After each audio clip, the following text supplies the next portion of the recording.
Metroid Prime 4 Beyond is finally here, and Nintendo fans were acting like this game was the second coming of Samus herself. People online were saying, "This will save gaming. The wait was worth it." Bro, you said that in 2017 and 2018, and then when they restarted development in 2019, and basically every year since. But fine. After a decade of hype longer than my Steam backlog, let's see what they cooked. Spoiler, they cooked something wild. But whether it's gourmet or sci-fi microwave dinner, depends on how much Metroid trauma you've survived. This game feels like Retro Studios finally said, you know what?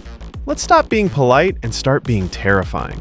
From the first mission, it's dark, mysterious, atmospheric, not jump scare horror, but that space dread where every hallway feels like it's staring at you. Samus walks around like she's been through 12 games of emotional damage. She gives you those, I am tired of saving this galaxy vibes. Peak. And the world design? Bro. It's like someone fed Alien Isolation, Metroid Prime 1, and a NASA fever dream into a blender and hit liquefy. I love it.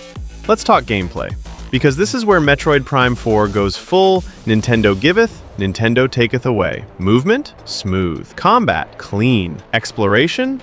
Chef's kiss. But some of the puzzles feel like Retro Studios assumed we all have IQ 700 and 3 extra hands. There were moments where I solved a puzzle not because I figured it out, but because I pressed every button until the universe gave up. And the backtracking? Oh my god, the backtracking. Metroid fans will defend this like it's a religion, but bro, there were times I traveled across the whole map just to get an upgrade that opens one door on the other side of the same map.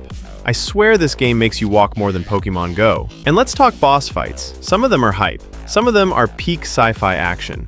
And some feel like Retro Studios pulled a random creature from the concept art folder labeled Maybe Later and said, screw it, ship it. Still fun, still amazing, still extremely Metroid. The story does that classic Metroid move where it's mysterious, it's cryptic, it's cool, and it refuses to explain things like it's holding emotional secrets. Samus barely speaks, but somehow she's the most intimidating person in the galaxy. There are some huge twists, and a couple moments where I literally pause the game like, bro, what did I just see? But some cutscenes are so short, I thought my Joy-Con skipped forward on its own. Let's get real. Some areas drag like a bad Monday morning. A few bosses are bullet sponges disguised as skill checks. Map navigation can feel like trying to assemble IKEA furniture without the manual. And yes, a decade of waiting sets expectations no game could fully meet. But the biggest issue?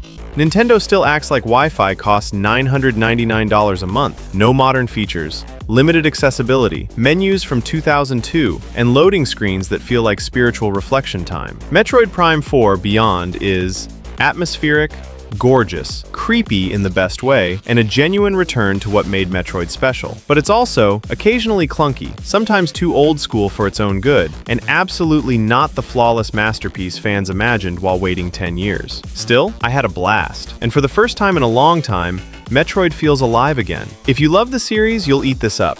If you're new, you'll still enjoy it, assuming you survive the puzzles without needing therapy.